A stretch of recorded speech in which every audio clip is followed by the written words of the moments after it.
Hello all, my name is Madison Tolan and I'm going to talk to you today about the Rocky Mountain Raptor program and its volunteers and how to clean cages. The Rocky Mountain Raptor program is a rehabilitation facility based in Fort Collins that rescues about 700 raptors each year.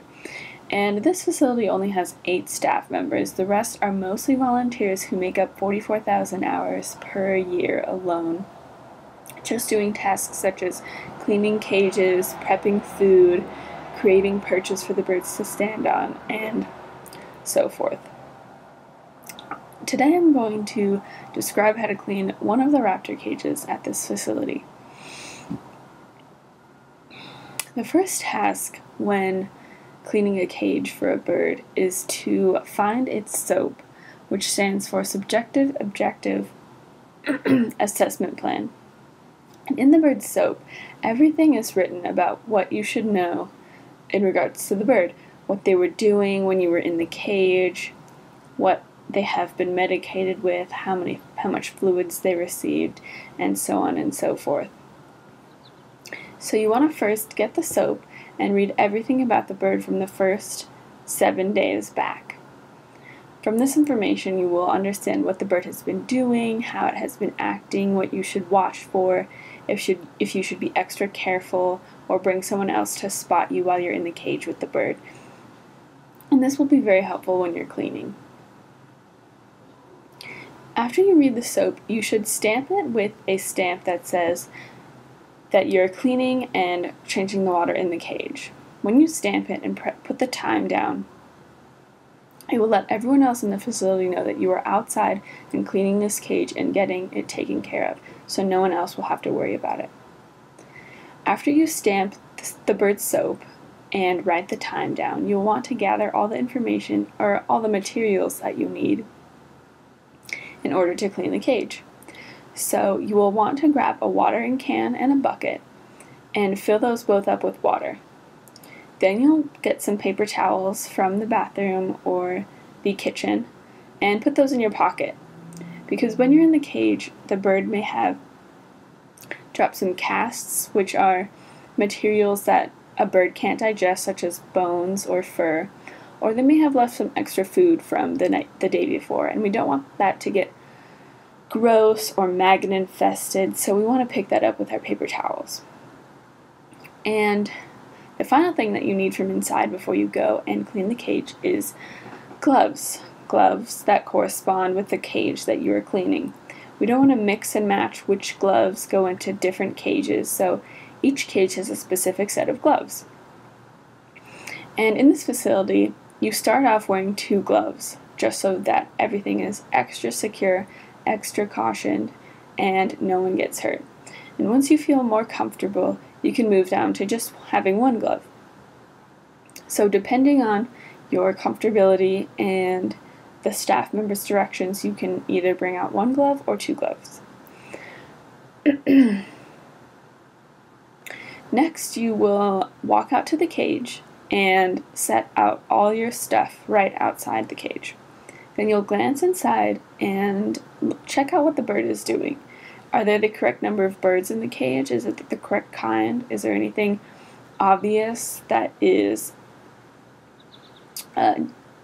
wrong inside of the cage? If not, you're free to begin to start to enter. So from here, you will begin the disinfectant stage of cleaning. So you're going to want to take your water bucket and a rake and a scrub brush and a disinfectant bottle. The rake, the scrub brush, and the disinfectant bottle will all be hanging up outside of the cage, and just like the gloves, they're each respective to the cage. So we don't want to, again, contaminate which things go into each cage, so everything is specific.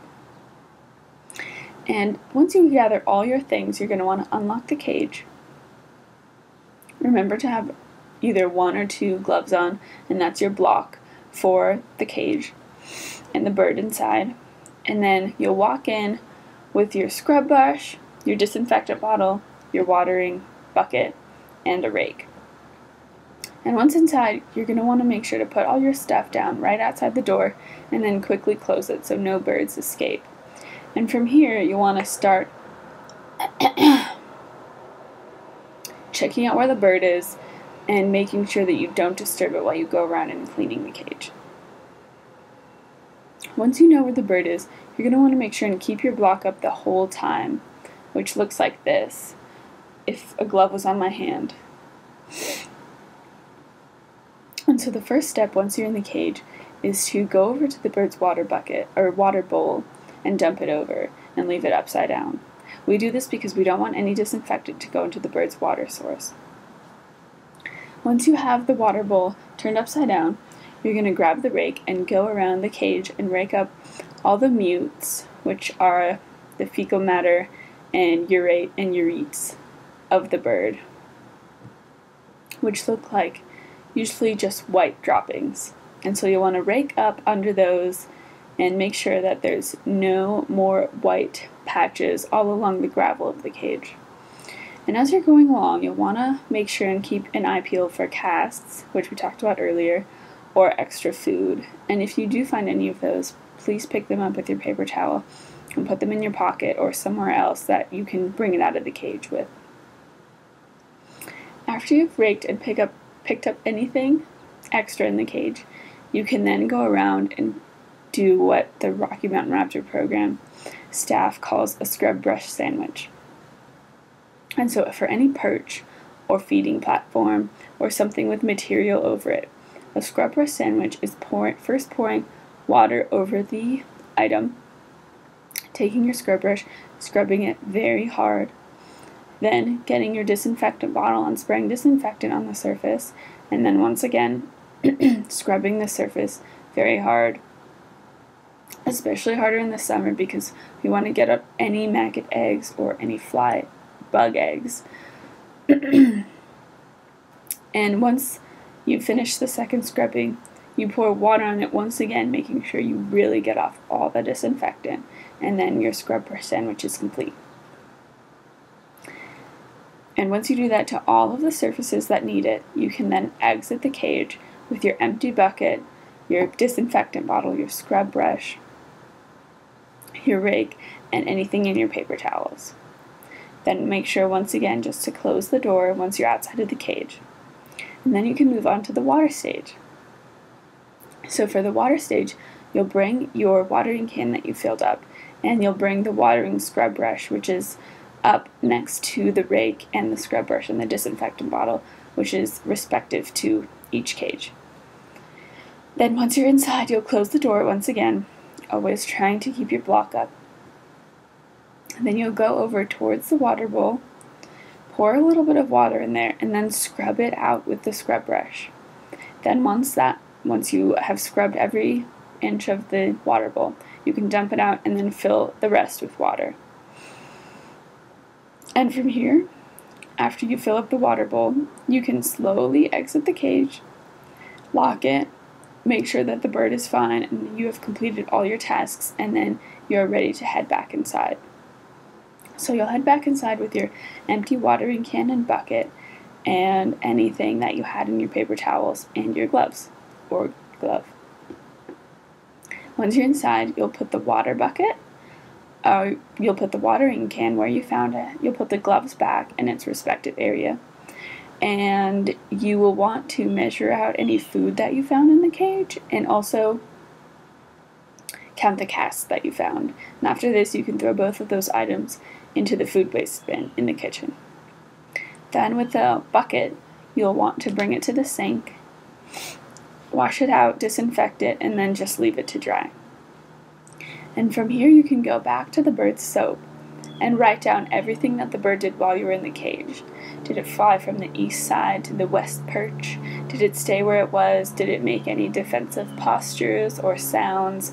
This is very critical information that you'll need to write down and be paying attention to while you're cleaning a cage at the Rocky Mountain Raptor program. And once your soap is complete, once you've finished writing down everything, you will sign it and then leave the soap out for a staff member to look at. And once they've looked at it and you have everything written that is correct, they can sign it, which needs to be done before soap is put away. And then they'll put away the soap. So that after that, you're finished with cleaning a cage at the Rocky Mountain Raptor program. Some common mistakes are to not dump out the water from the water bowl when you first enter the cage, which is a difficult thing to remember when you first enter, but it must be done in order to keep the birds safe. Another mistake is to accidentally place the watering can on the ground, which cannot happen because we don't want any disinfectant to be on the bottom of that watering can, which can also contaminate the water source of the bird. So that is one big thing to keep in mind. Water as a whole, just everything. If you follow this manual, however, you will definitely be able to clean a cage sufficiently and fast and do everything very confidently. I hope if you guys ever clean a cage at the Rocky Mountain Raptor program that you'll be able to remember these tips and this video and maybe read my manual, and you'll be all set to go. Thank you and have a great day.